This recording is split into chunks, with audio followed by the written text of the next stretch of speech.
Hello, all. Thank you for joining us today. Welcome to the TRUBLU series titled Decoding Empires. This is our first webinar under this banner. In today's webinar, we will be decoding the king of the Indian consumer industry, Titan. Let me spell out one or two facts about this giant. One of the biggest driving force for Titan to do jewelry business is that they needed to generate foreign exchange in order to fund the purchase of many incorporated components. It needed to make a watch. You know how many watches it has made since its launch in April 1987?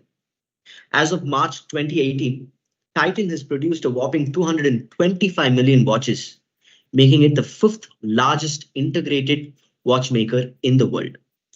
So those are some thought-provoking facts, aren't there?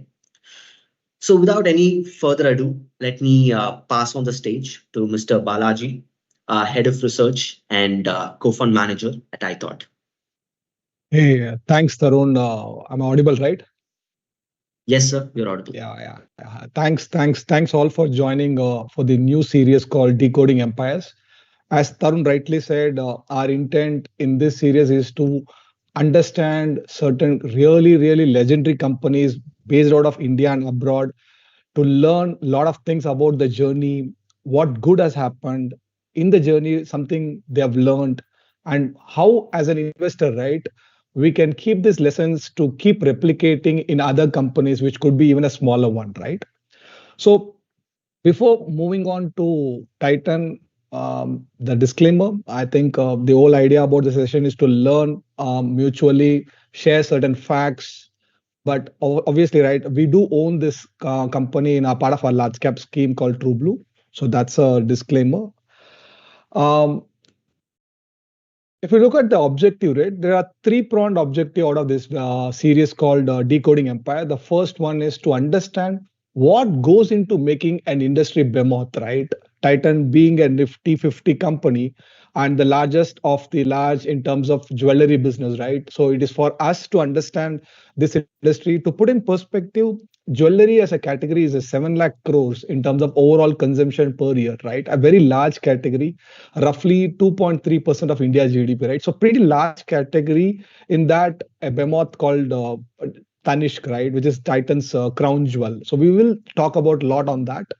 The second objective is to learn lessons from the best of the best, because this helps us as an allocator of capital to see a very similar template, a mid-cap company trying to become a large cap, right? So we have understood the story, so we know how certain other stories can play out. And finally, to double click and decode the journey, right? So because in most of the company, sometimes the journey is spoken in a very smooth manner, saying everything is rosy, companies tend to grow 20-25% free cash flow, right? But that's not the case when you look at the entire history of Titan, right? Titan had their best times, they have gone through a very low point, and then obviously, right, they came back very strongly. But I think the story has multiple legs, and it's very important to understand, because when a company doesn't do well for 2 to 3 years from a price action, it's very natural for all of us to come to a point, something wrong with the company, they're not doing great, they are not a great company. But I think history tells that every good company, right from Apple, Titan, Nvidia, you name it, there will be always a pocket of few years which can range between 3 to 4 to 5 to 10 years where they don't do anything, and all of a sudden they do so many things in the next decade which will create a lot of value. So I think all these lessons are part and parcel of this entire series. Hope you will like it. In the end, we'll definitely will take a question and answer session. So the story of the Titan, it's a 40-year-old company, 1984. So Titco had the watch license. Tata Press was in the midst of a diversification plan from the core business, which was not big and flourishing, right? So that's where this entire marriage happened, where Tamil Nadu government and Tata Press came together to form a company called Titan. So 1984, the first watch got produced, commercial release happened. And in 1987, they started the first store in Bangalore, right? So the initial journey, a lot of struggle went in terms of forming this company itself, because Watchmaking was initially given to only small scale companies. So you need license. You had a quota raj system. HMT was the leader, right? So after a prolonged time, finally Titan was able to born, and then it took 3 years for their first store, which is in Bangalore. In 1987, Titan had the first annual report published. Very interesting annual report, right? If I double click it, there are three important pieces I thought for a long-term learner, right, to understand how Titan was shareholder friendly, how Titan thought about leadership, and so on and so forth. So if you look at the first one, right, they gave actually coach service to people who came for AGM, right? So clearly reflecting they had a very strong intention of the shareholder coming to the AGM because it was in Hosur. So I think they need that service from the company. If you look at the second highlighted piece, right, they produced 1,20,000 watches till now, and the largest share in the market in the quartz, which is a new technology, right? So in the early year itself, Titan became a leader in the new technology that proved to be a big success in the watch.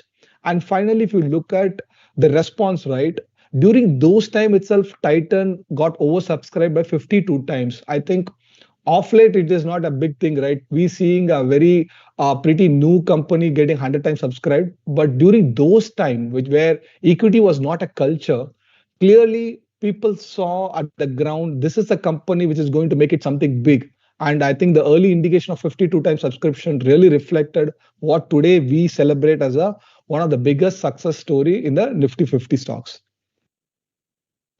If you look at the first annual report, right, again, a pretty interesting observation I thought from a learning point, it's very important to see is the total balance sheet size of a Titan during the first disclosed annual report was 41 crores. But what is even more interesting is the shareholders' capital, which is both equity and the reserves, right, 17.43. But if you have a loan of a 23 crores. So what are the big learning out of this is sometimes we get very colored by saying debt is bad, debt is not great, people should not have debt. But if you look back, right, a lot of great companies in India at the initial phase where equity capital was not available, they had debt and their debt equity was more than 1:1, right? Or more than one, clearly reflecting the financial leverage was high, but then they have to take it because equity capital was scarce, right? So today we can always talk, right? These companies have become great, but I think in the initial period, debt is a cheap capital, predominantly more available, right? So having debt is adds risk, but at some time it becomes a necessity, right? So that's something which I think it's very important for us to appreciate.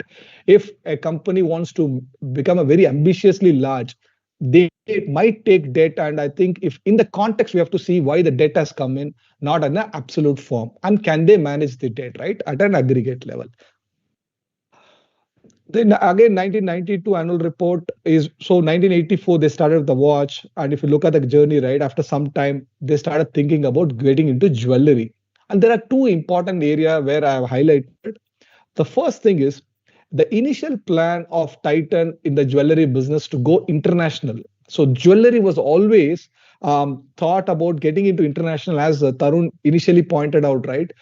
The entire crux of why jewelry business itself is to earn forex revenue to fund the manufacturing components for the watch industry, right? So that was the intention.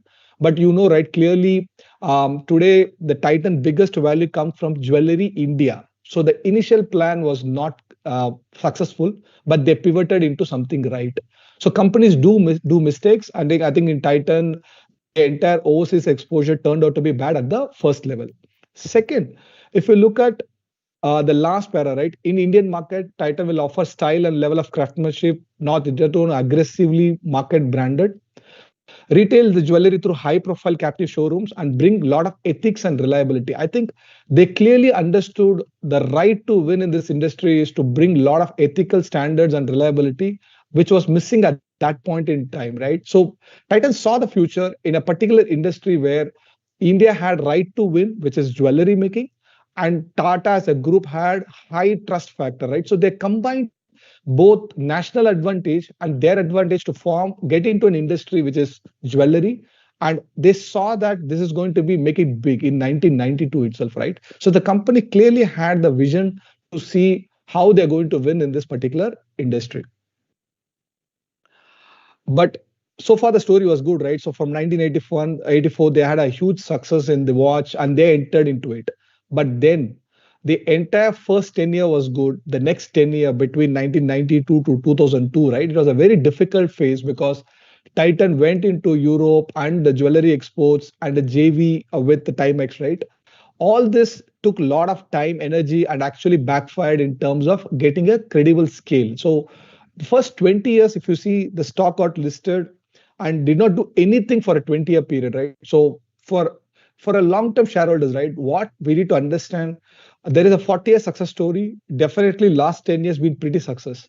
But every story has a lean phase. I think Titan also gone through a lean phase, right? So when we go through a very credible large cap names, a 5-10 year of some what is a average performance, right? We need to remember, right? Every great company can go through this, and even no exception to Titan. So the complete history of Titan, 1984, as I said, 87 they launched. 1992 is what joint venture of Timex, which also got, I mean, over a period did not degrade well.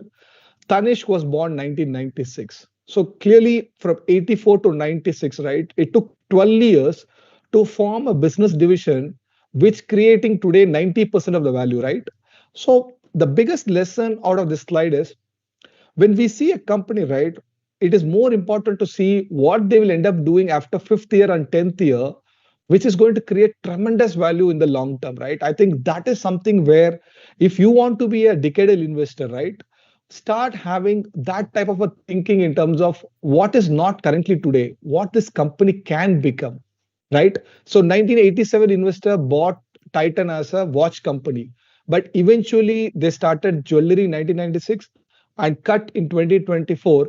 It is a jewelry company selling watches, right? So clearly the story has completely toppled in the last 20 to 30 years, where Tanishq was a secondary driver, and today Tanishq is the single-handedly the majority driver of value, right?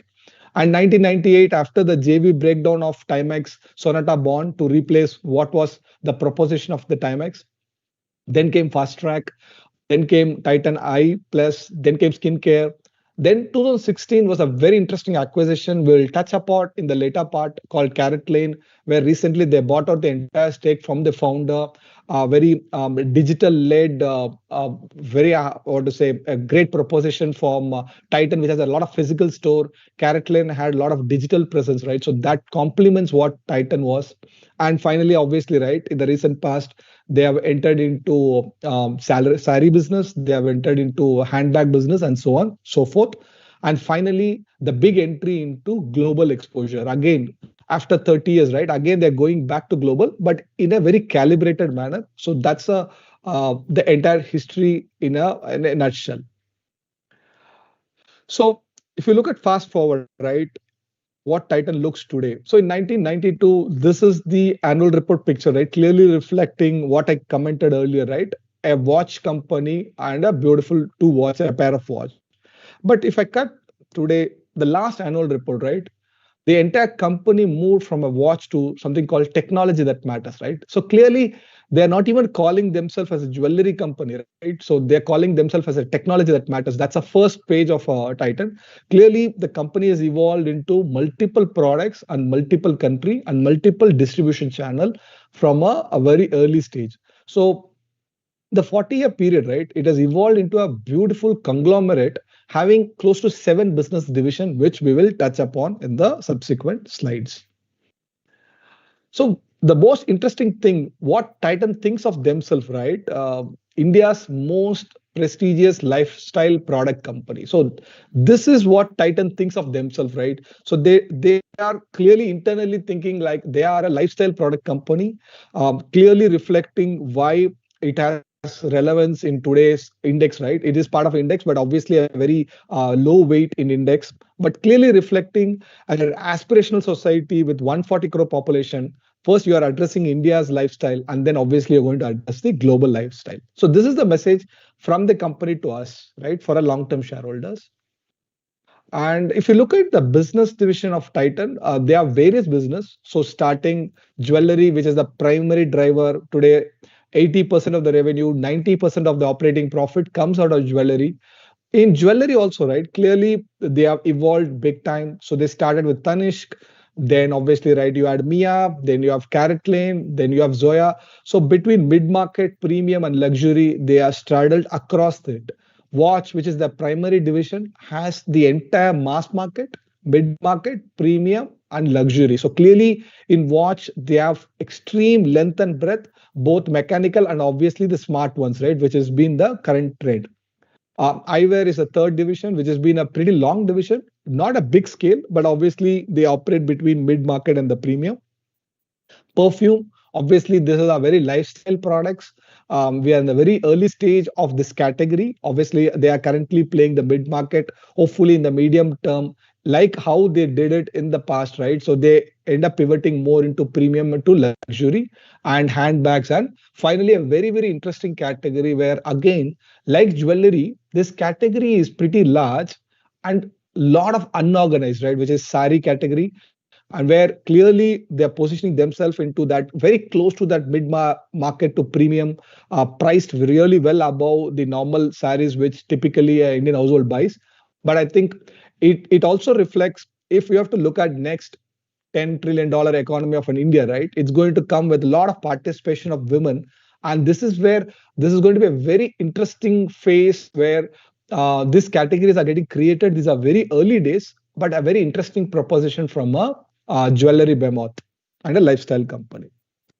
So if you look at jewelry, right, which is a very important piece, I thought it's very important for us to learn how well they have put the infrastructure in place, right? So if you look at December 23, which is the latest results PPT, right?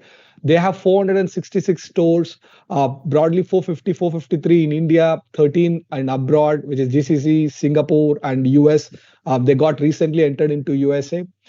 They are present in 273 towns, clearly reflecting the number of towns which can have Tanishq, right? Reflecting our growth is getting percolated beyond the tier 1, tier 2, and even we are tier 3 and tier 4.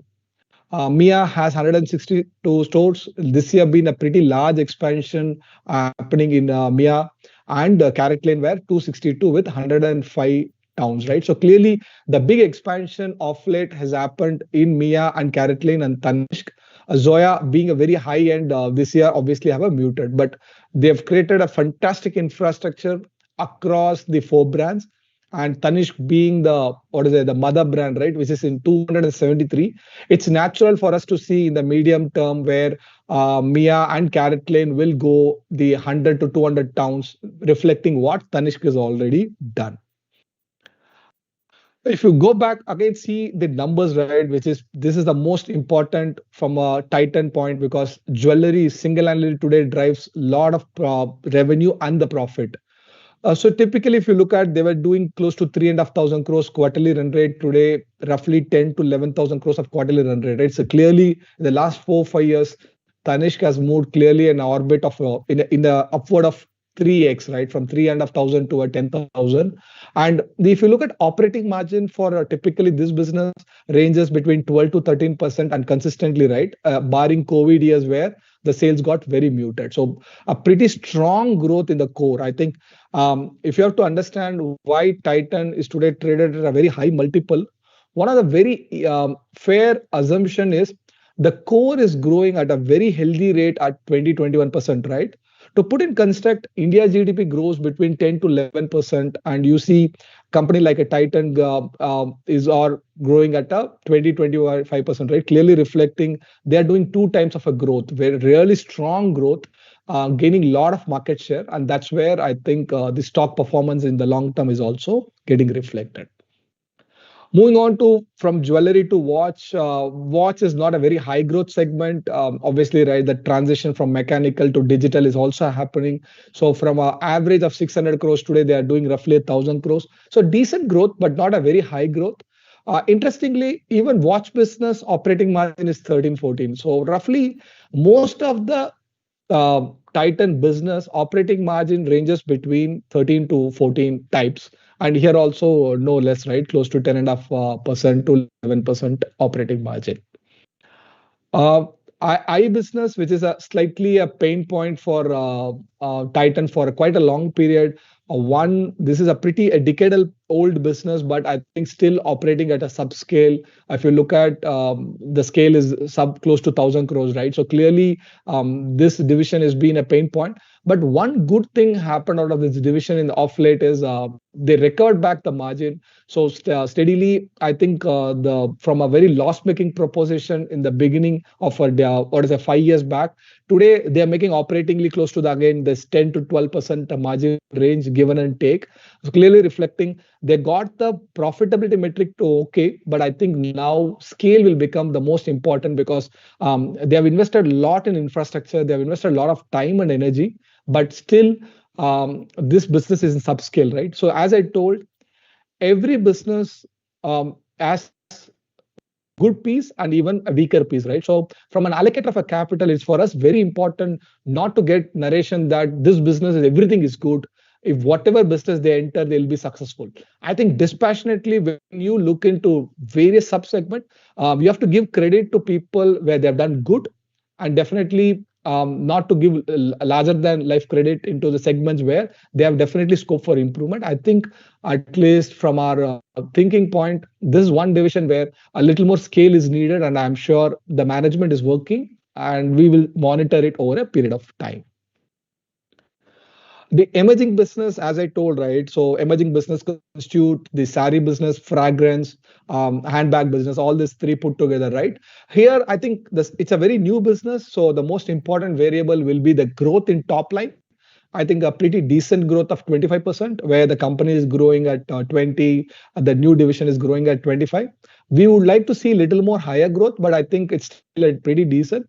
Margin, definitely, right? These are initially incubation, right? So in Titan, one of the very interesting thing is since they are very, very profitable in the core, they are able to fund new division and allow the new division to take time to build the business, right? So clearly, this has been dragging at the operating profit level, but since it's a very small, right, I think they are willing to take, and I think it is very right in our view to build the future growth drivers. The one of the last before division, which is a very, very interesting division, least spoken, but I think the edge of the Titan comes from the manufacturing excellence. And if you see, this division is actually firing in cylinders. During the last quarter, they grew at 60% with a very strong operating margin of 12%. And if you look at one interesting line in the second para, they've said the automation business received an order of 129 crores during the quarter. The current order book is 629, which significantly coming from electric vehicle. So how many of us actually have a good idea about they are playing a very pivotal role from the expansion of electric vehicle segment, right? Because their entire capability of putting a manufacturing line using a lot of automation is coming into play, right? So I think this is a very interesting division doing the sales roughly close to 800 to 1,000 crores in the next 1-2 years, and can really propel it and add a lot more value in the medium term, right? So I think Titan not only really great at the front end, which is the retailing piece, they are really, really very strong at the manufacturing end. That's I think this piece clearly give that evidence that why Titan is Titan and why so much money is made by the long-term shareholder in a company where they are very good at the back end, they're very good at the middle end, and they're very good at the front end. I think all the three pieces working in their favor. So if you see the entire jewelry piece, the largest top three is the Titan, Malabar, and Kalyan. And if you double click again, see, right, Titan is in top spot in terms of profitability. Their gross margin, which clearly reflects the amount of value addition you're able to make, is 2 times higher than the industry average, clearly reflecting the quality of customer you own, and the profitability metric is far, far significant than the industry. If you break down the Titan sales for the jewelry division, last 13-year jewelry division is 13%. Of late, they're growing faster than the last 10 years, right? So clearly reflecting the jewelry division's market share gain is getting accelerated in the last couple of years, which really reflecting again in the stock price. But if you look at very carefully the division sales, right? Very interestingly, the volume growth roughly boils down to be 4 to 5%. Gold price moved in this entire time frame close to 8.5. Again, if you look at gold price in USD terms to 4.2, and currency depreciation is 4.3, right? So clearly, over a long period, Titan has all these three variable to produce growth, right? One, gold price tend to be close to inflation, and being a current account deficit country, right? Our currency generally typically depreciated between 3 to 4% for a long period of time. So that tailwind also comes to them because they are one of the few retailer where the end product is an asset and which is a dollar denominated asset, right? So clearly that advantage plays to them in the top line growth, and finally the volume growth, right, of 4 to 5%. So typically India volume growth roughly close to 2% in terms of how much more gold we consume. So clearly reflecting again, right, Titan gaining market share in most of the states. So in the recent call, I think the management alluded that in every state, either they are gaining market share or they are managing market share. So clearly, it's a story of gaining market share and executing well in terms of efficiency and manufacturing, which is what reflecting in the value. Other interesting facts on Titan: 30-year return is 23% CAGR, phenomenal. But interestingly, again, the first 10-year, Titan gave close to zero return, right? So as I told, the one big learning for me personally is if you are into a good company which is creating a lot of sales leading to operating profit to PAT to cash flow and reinvestment, right? A 4 5 years of underperformance is part and parcel, right? So in this case, it's a 23% CAGR stock, one of the biggest wealth creator. But the first 10-year is close to zero, right? Reflecting being patient with great business is extremely rewarding. Uh, Second interesting, right? Last 20 years, the market cap of Titan grew 495 times, right? It's not a 10x bagger or a 100 bagger. It is a 495 bagger for last 20 years, right? But interestingly, this came with a very strong sales growth of 42 times. Profit grew, PBT grew by 71 times, and obviously, right, MCAP grew 495, right? So 71 times of the MCAP is comes from fundamental.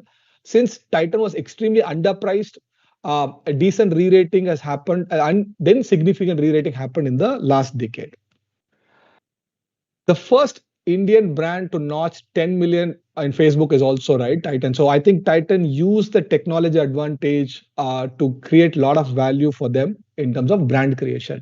So a couple of more interesting facts is the largest driving force of today's jewelry business. As I told, they entered into jewelry to earn forex. So the role of serendipity is something we need to appreciate, right? In hindsight, the entire need for jewelry itself was watch. So we need to understand the success in the context of the what time you came in, right?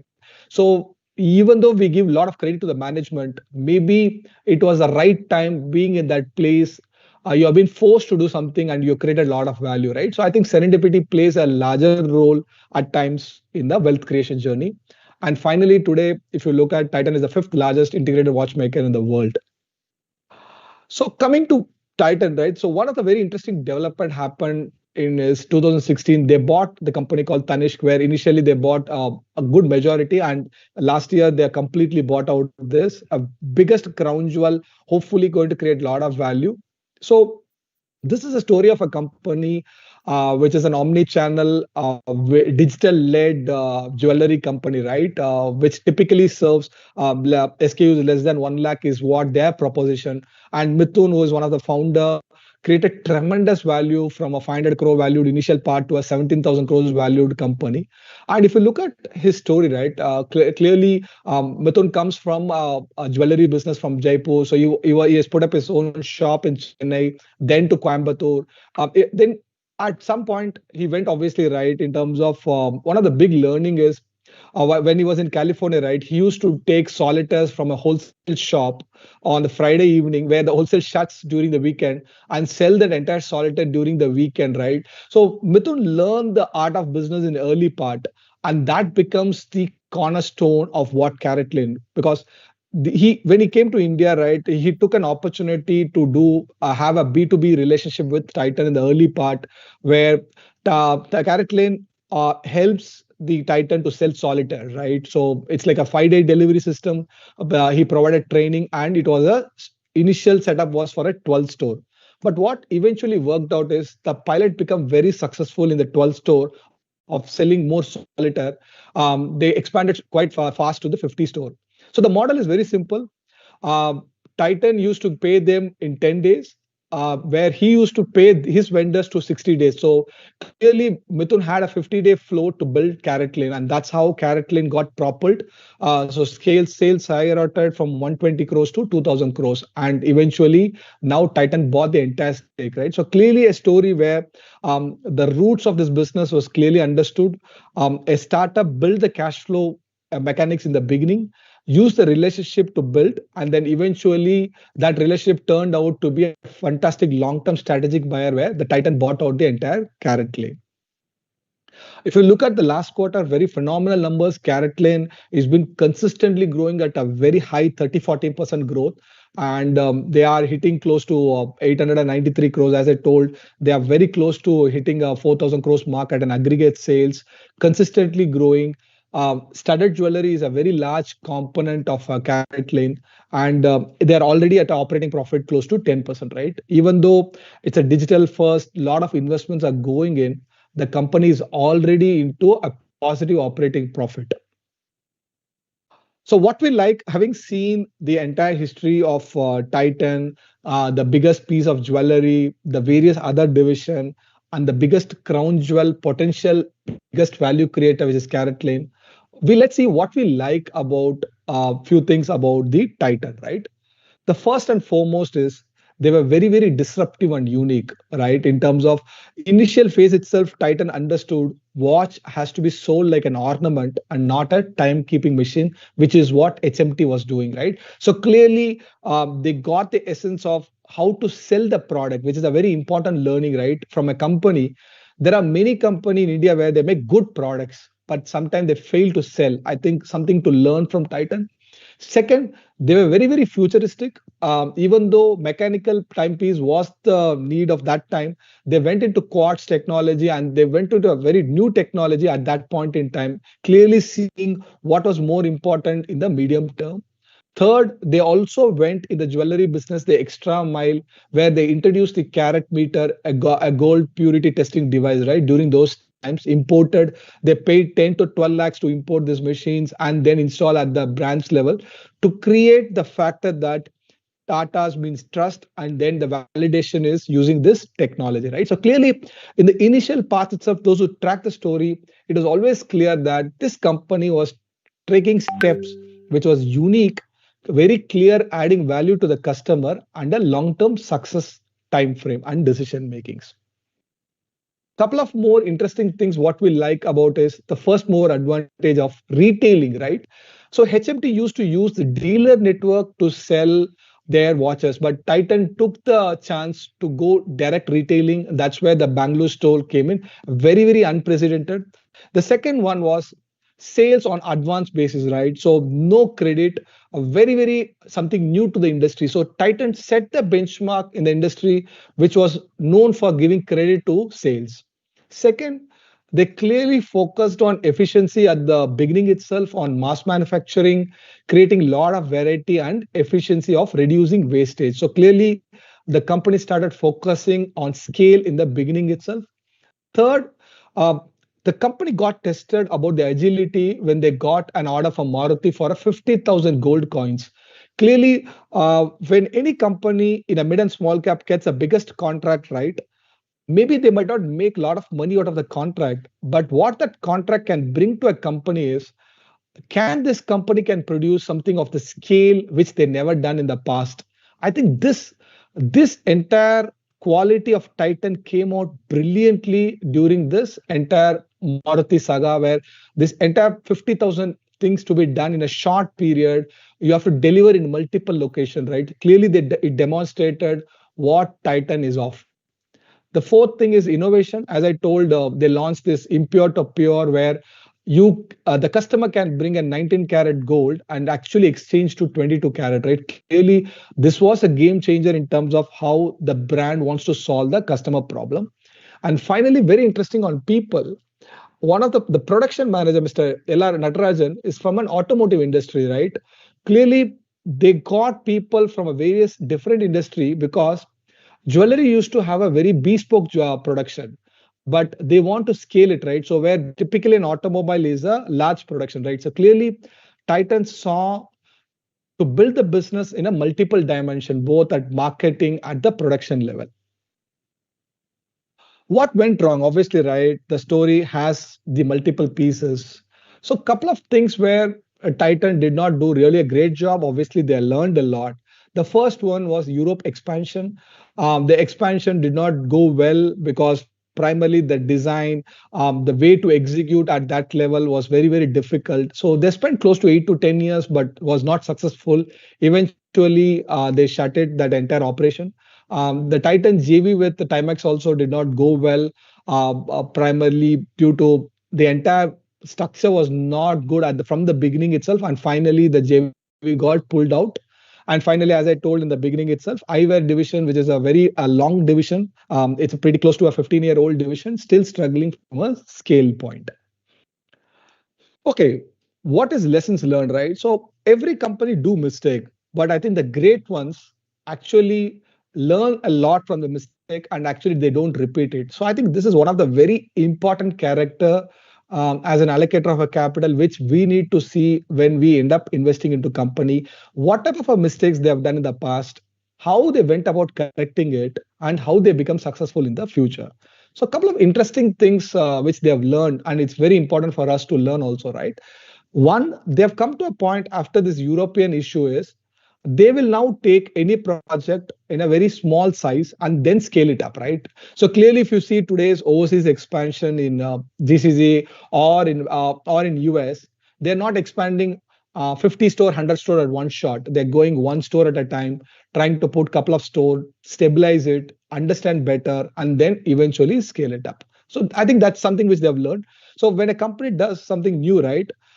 50, 100 crores of a project, which is very good, right? For a very large company like a Titan, which can fund a 50 crore project, experiment it, because out of 5 experiment, if you can hit one Tanish, nothing like that, right? So that's something very good thing which they're doing now. Know your customer. They started with the 18 karat gold, did not go well. They moved into 22 karat, right? So they're able to subsequently change their strategy to align with what was needed. The third, a very beautiful lesson.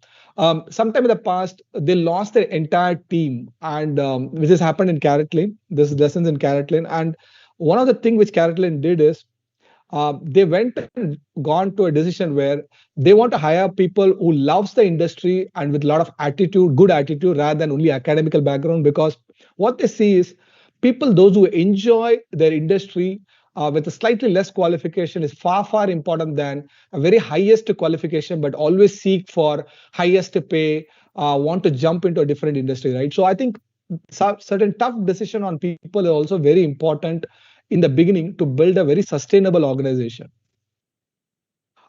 Having seen the entire story, right, we clearly think, right, where the rubber meets the road, number has to connect the dots. And I don't think Titan has a very different story. It's a far more phenomenal story in numbers than the actual story. If you look at the first thing, right, one of the way we look at our company is on a rolling basis, because the story today is Titan is a 20-25% free cash flow growth. There is a truth, but there is obviously beyond the truth, right? So if you look at this data, a very interesting analysis is 2013-18. If you look at Titan 5-year rolling growth, which is that particular 5-year period, the top line grew 10% and PAT grew 9%. So it is not a 20-25% free cash flow growth story always. So okay, cut the picture 2016, 2021, or maybe 2015, 2020, right? Pre-COVID, Titan is a 12% growth company growing at 13%. So clearly, again, right, reflecting Titan was a growth company, but not what is today perceived like Titan is always growing at 2025. That's not the truth. But 2018-23, which is last 5-year rolling, Titan started growing at 20%, clearly reflecting acceleration in jewelry business, gain in market share. And the beauty is income is growing at 20, gross profit at 18, converting into operating profit at 25, and PAT at 24. Clearly, top line led very, very strong, healthy growth. So yes, as we speak today, Titan is growing at 20-25, no taking away. But then you cannot get colored, right? In a particular period, they used to grow at sub 15 also, right? So I think over a period, Titan can be definitely a 15, 16, 17% a growth type of a company, but not always this 2025, what the current narration. And if you look at the 10-year last year, Titan grew top line by 15 and bottom line by 16, clearly reflecting it's a fantastic execution growth stock in the last couple of decades. If you see little more delve dive into the data, debt equity initial piece was high, but now obviously, right, they have a very marginal debt. That too, beautifully, they have metal loans which they borrow it at close to 2%, right? Very, very efficient way to actually lever the balance sheet to prop the ROE. A very consistent ROE company from very cleanly and upward of 20-25%, very, very profitable from an ROCE point. And look, if you look at gross profit margin, right, which again I told a very important indicator in a retailing business, because retailing is a it's a business of efficiency, right? So Titan makes today roughly 25% of gross profit margin, operating profit of close to 12 to 13, and PAT close to 7 to 8 types, right? So this is what it is. But very interesting in terms of if you double click and see this entire ratios, what is most fascinating is when a company improves operating margin, what we generally fail to ask or see is how did they grow that margin? So the best growth can come from efficiency and the bad growth can come from charging the customer. In Titan case, I think the picture is really perfect.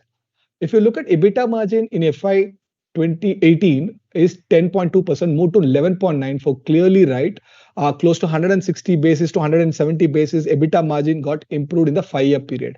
But if you double click and see the margin growth, it did not come from gross margin. So what happened is Titan become very competitive in the 5-year by reducing the gross margin by close to again 180 basis types. But very interestingly, close to 250 basis point types. Very interestingly, they have cut the cost in every other lever in the P&L. The power and fuel cost went down from 0.28 to 0.15. Employee cost went down from 5.49 to 4.06.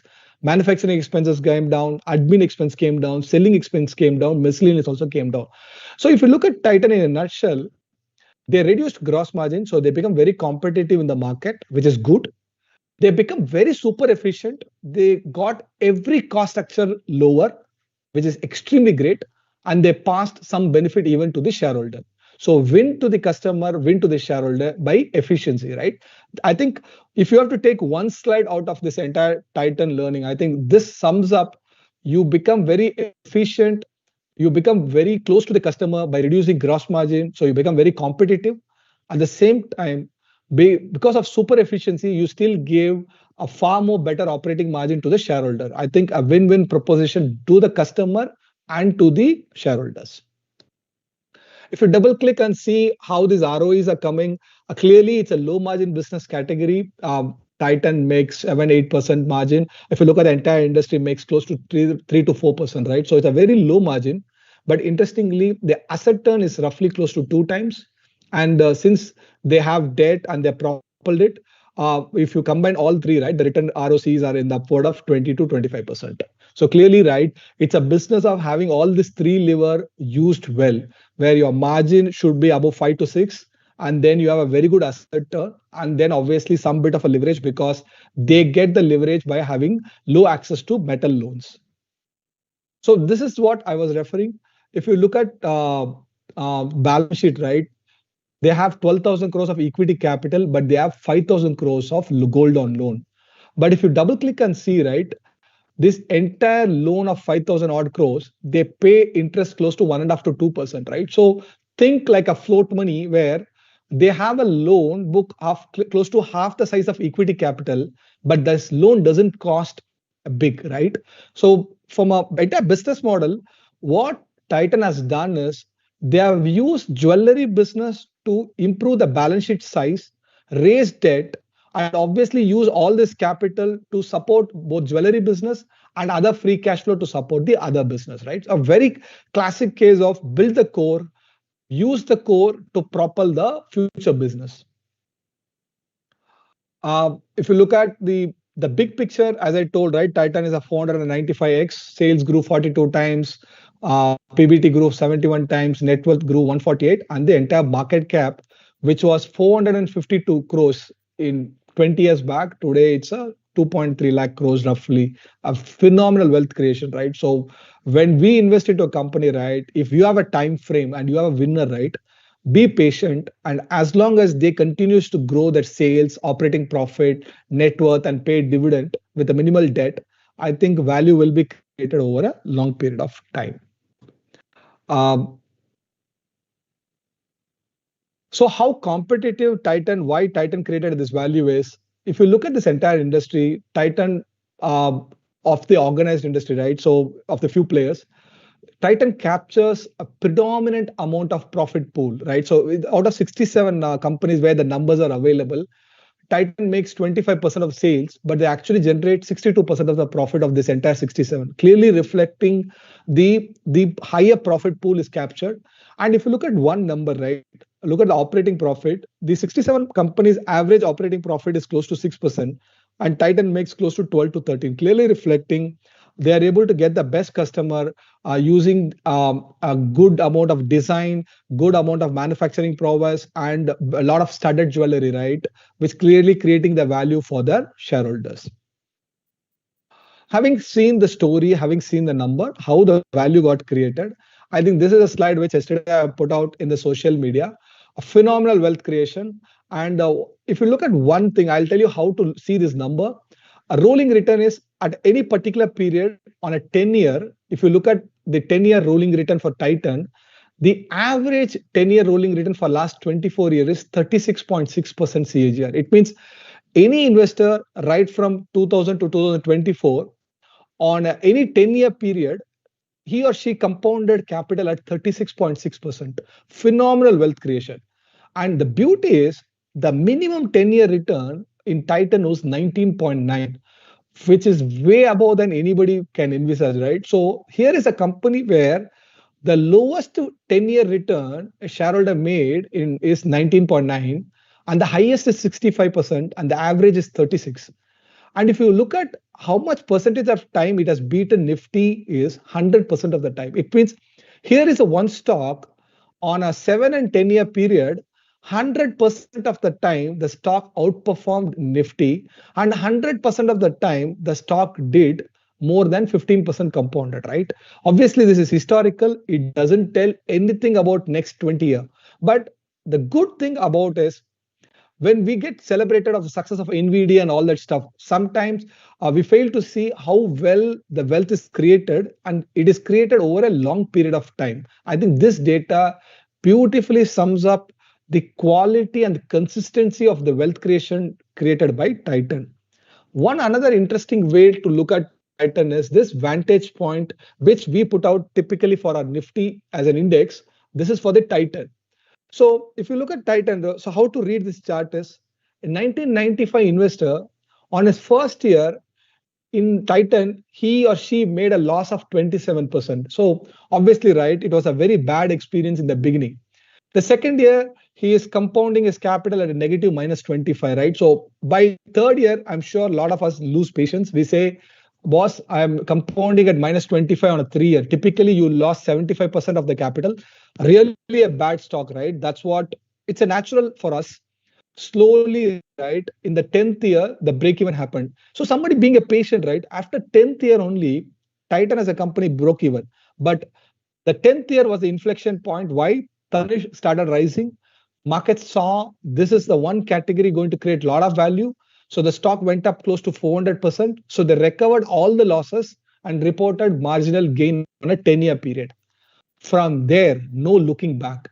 11-year CAGR, right, moved to 16%. So clearly, the year 10 and 11 was the inflection for the 1995 shareholder, right? After that, Titan was a success story. After 30 years, this shareholder would have made 23% compounded, right? So clearly reflecting there are companies where maybe a couple of years could be a point, and once the inflection point hits, they can create tremendous value, and no better than this, right? So there are shareholders who make bad initial phase return and make big money in the end. if you look at another type of a shareholder, right? Look at 2010 shareholder. The first year, Titan delivered 152%, right? All blockbuster. Very lucky shareholder. But if you look at his 15-year return, which is after 15 years, he's still compounding at 30%, right? Which is very close to what the long-term shareholder made at 23, 24. So over a long period, very, very interesting to understand. The return follows the intrinsic growth of the business. Obviously, sometimes it gets overvalued, sometimes it gets undervalued. But as long as the business is compounding at a 10, 15, 20, 25%, right? Over a period, a lot of our large names is going to compound capital at that rate, right? Today, I'm sure you will be knowing few companies in a banking space which is compounding their book value anywhere between 15 to 20 and not done anything for last 3 4 years. And obviously, right, market is getting very worried for next 1 year. But the lesson to learn from Titan is if you are a 10-year investor, which is what we are trying to promote in our large cap, mega large cap fund called TRUBLU, these are the business where you need to keep tracking the fundamentals. As long as fundamentals are growing at 4 to 5% above India GDP, I think there's definitely decent wealth to be created, but maybe probably not like Titan, but half of Titan is also a great wealth to be created. So what are the business risks? Obviously, right, every business comes with risk, and there is definitely some risk is there even in Titan. So any general slowdown in middle and upper middle class going to impact Titan. We saw some bit of a slowdown in December month. Hopefully, in this result, we will be able to see is it getting elongated even in the jewelry business or it's one off. Second, any restriction in gold can have a very significant impact for at least for the short term because gold being a primarily an imported material and any macro risk in India, right? This is one risk which any long-term shareholder of Titan should be aware. And third, jewelry continue to be the biggest crown jewel. And any slowdown or any disruption in jewelry, right, can have a significant telling impact in the valuation. So what are the new initiatives which Titan is creating today, which like Tanishq can really propel in next 10, 20, 30 years? One, I think they are becoming a more of a very brand oriented company. If you look at this picture, clearly reflecting aspirational society reflection, very good decisions, these things.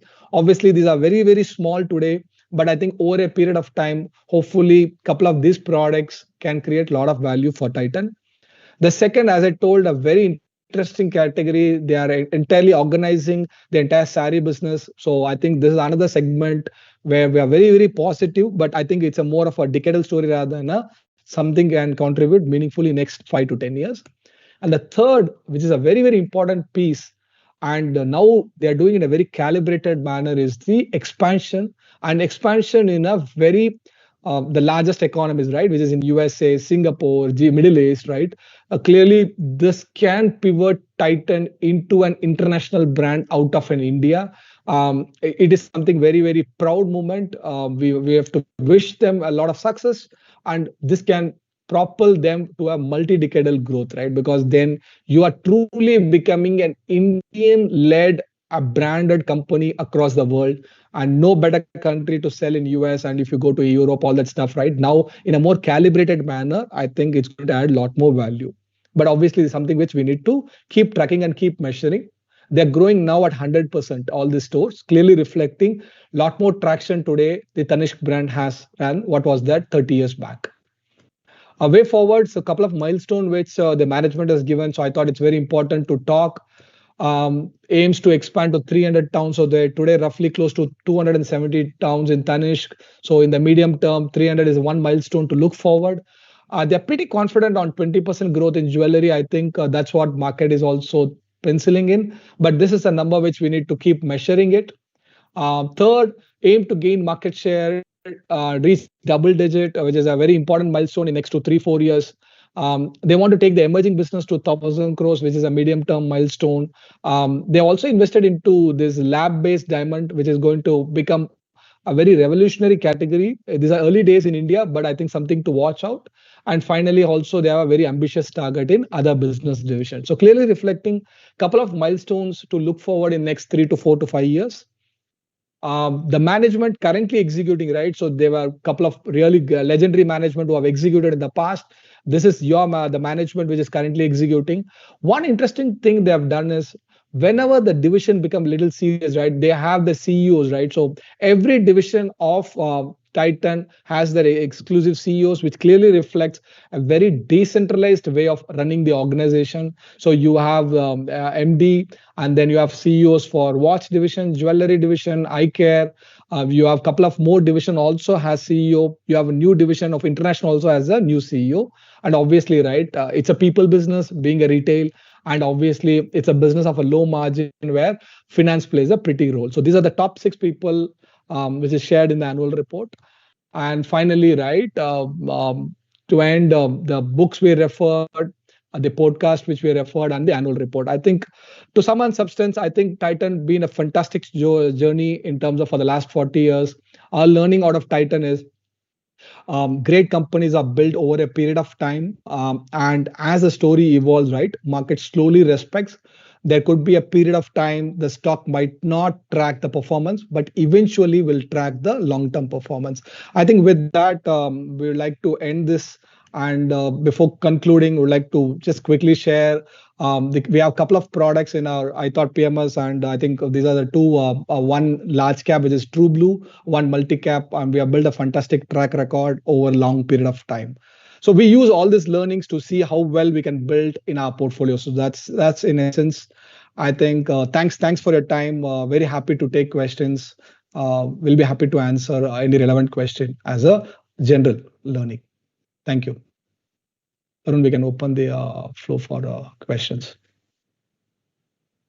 Yes, sir. Sure.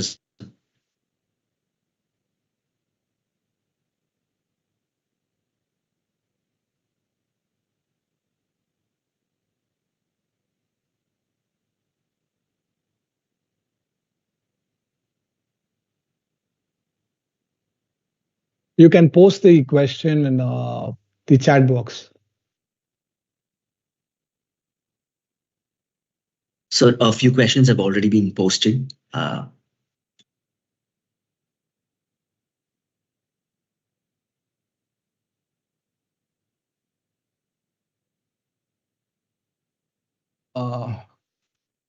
I'll start taking the question. The first question is Titan at 3,797 PV. So the whole idea about this is not as an investment idea, right? I clearly told it's about as a student, right? In this entire journey is as a student what to learn from a good business. We never gone into the question of what the future P&L, how to value it.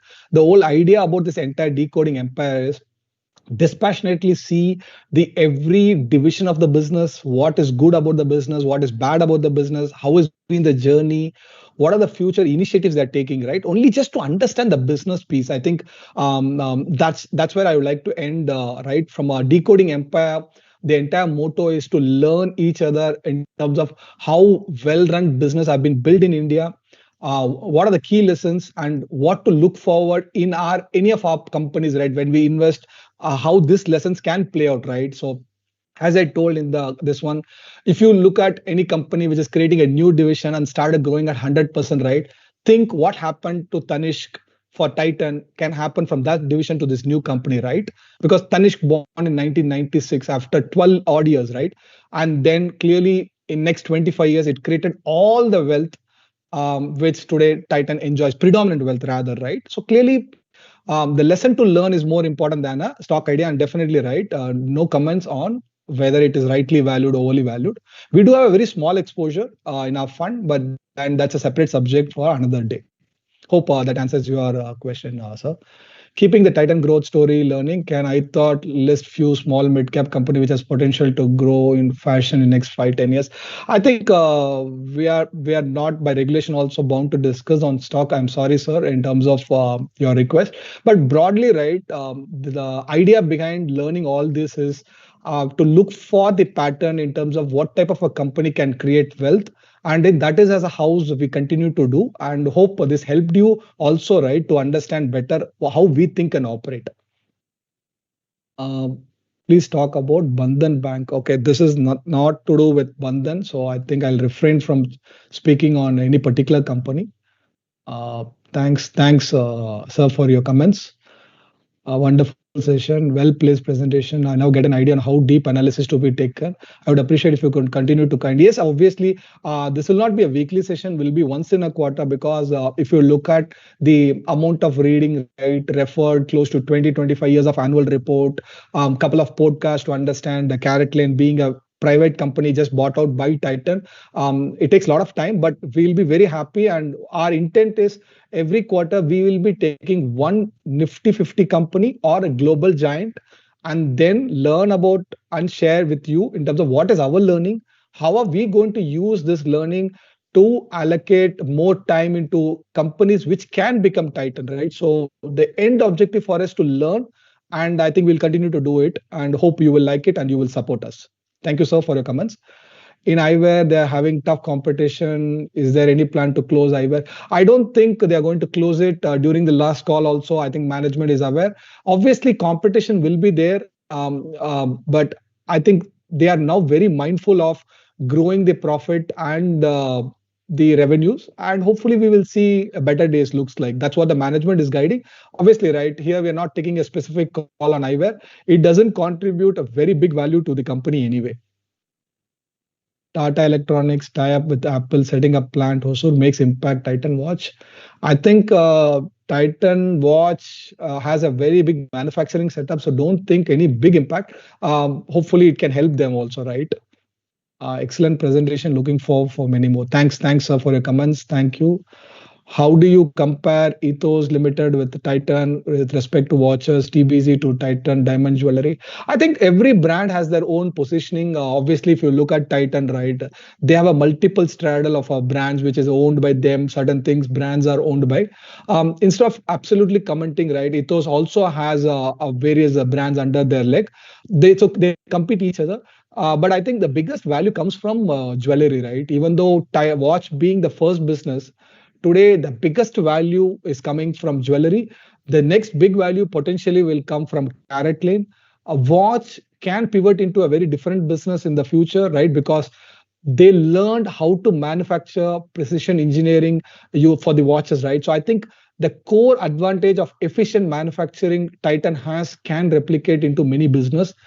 I think interestingly, next 3-4 years, we have to see what new division they're going to get into it. And as I told, right, their entire automation business is firing. So there are a lot more new division is going to fire for Titan in the medium term. TBC, I think no comparable. Titan is very, very large. And I think, and obviously, right, jewelry business makes, any studded jewelry makes a lot more margin. I think the big risk can come. One thing which we need to watch from a long-term thinking and learning is how these lab-grown diamonds are going to evolve. Whatever our scuttlebutt on the ground and talking to industry, we tend to understand they might cost 1/4 of what the actual jewelry diamonds, right? So I think some disruption is happening. Titan definitely is cognizant of it, and hopefully they'll be able to address in the medium term. Could you elaborate the moat low-cost debt? What's the leverage here, Titan, not for other jewelry? I think what the regulation gives is if you own jewelry, right, metal being an asset, right, you will be able to take it on a lease and take a debt on that. So clearly, basically, you get the loan because gold being an asset, you're able to get a loan at the very subsidized rate, close to 2%. So think about a balance sheet with 11,000-12,000 crores of a capital, getting a loan of 5,000 odd crores at a 2% rate. So you have debt, but you don't have cost. 2% is nothing, right? For a corporate, typically it can cost 8%. So if you look at the 8%, right, for the same interest payment, they can only have close to 1,000 crores of debt. Today they have 5,000 crores of debt. It means the entire more debt they can carry without paying that interest, right? That propels the ROE for jewelry company. A lot of jewelry company do have, and Titan definitely making the best use of this metal loans. Valuable PP 100p Titan, where Tesla itself is 40p. Indian market is too much heated. So no debate. That's what no. The whole idea here is to not to say whether today is a price or not, but it's all about learning Titan, right? So that's the whole objective. So we'll stick to that. We are not going to have any conversation on what we can act on it, right? It's a topic for another day on valuation, which we will do it at some point in time. Can you comment, please, on HDFC Bank similar to this? Again, the learning on Titan is the core on this session. when we do on anything on HDFC Bank, we'll be able to respond. But I think on broadly, it's a well-run large company, has a large track record. So hopefully value will be created, but then it's a separate topic altogether. Tanish by Titan is wonderful, trusted. Thanks for sharing. Thanks, sir. Decoding Empires, very apt title, well served. Hope you liked it. Late entrant like Aditya Birla Novel Jewellery, Reliance Jewellery can disrupt Titan. Very much, I think competition is there in every industry. Tell me which industry doesn't have competition. I'm sure we are seeing the biggest industry like a paint is also seeing a larger competition. So competition is part and parcel of every industry. It's a question of how well you are able to produce good designs, how well you are able to produce at the lower cost, and then market it well and still gain a reputed margin, right? As I shared in the data, Tanish today makes 2x of the margin of the industry. So we have to see how well others can compete with Tanish. But definitely, as we speak, they are the supreme number one in terms of profitability. Can you tell about the captive automation engineering division from EV? So actually, for them, for the manufacturing piece, they have this entire division of using the automation for manufacturing all their entire internally. Currently, with this division, they are also supporting a lot of EV, right? So interestingly, when we speak about Titan, the most spoken about is all about jewelry. Definitely, it's a big division. Caratlane can become big. The international Caratlane, Taneria can become very big. But the another interesting division which goes under the radar is this division, and I think clearly growing at a 60% rate, right? Clearly reflecting this division can really propel the next level of growth in the medium term, which we need to see and monitor it. Hi, sir. Will you be able to share the presentation? I think the video will be put out shortly, and hope you will be able to go through the entire session whenever you want. Hope that answers your question, Jagdish. Next, Titan as a company clearly has all the elements of success business needs. But 20 years ago, it was market capitalization of 500. But today, we are not able to see any other good company with lower market cap. So do you think new companies can grow Titan? What is the average market cap? I think definitely after 20 years, we will see few companies from today have created the wealth. But as you rightly said, today the environment is far, far buoyant or overheated in some segments. We have to be very careful. So you don't have to make 490x, right? Like what Titan, right? I think any decent wealth can be created even during those times like this, where if you buy a company which is very futuristic, becoming a global champion in the particular industry, building capability which will be showing up in next 4 to 5, 10 years, right? I think definitely there will be few company. The idea behind this entire learning is the objective is to find, and obviously if you own Titan, right, how well you can monitor it and keep consistently holding a big winners, right, and to promote the decadal investing. So definitely something will happen, but obviously, right, in hindsight only we'll be able to tell. And our entire intention is to learn from good company and try to replicate over our large cap, mid cap, multi cap, and small and mid cap funds, right? Couple of funds we track, right? Can you please do similar session on your product? We do actually, right? Every week as a house, as I thought, we do session on all the 4 products, which primarily into large cap, mid cap, multi cap, and the small and mid cap, and the multi asset, right? So we will communicate in our social media channel. Do register and do attend. Next week also we have a session in the large cap TRUBLU space. Hope that answered your question. So. Please share the social media handle when you publish this meeting. Sure, I think it's getting posted in ithoughtpms as a Twitter handle and LinkedIn handle. Once you follow, you'll be able to see all our activities, and then you will be able to register appropriate session and attend it. And if you want our contact, this one. So you have our email ID and contact numbers, and the entire this one is there.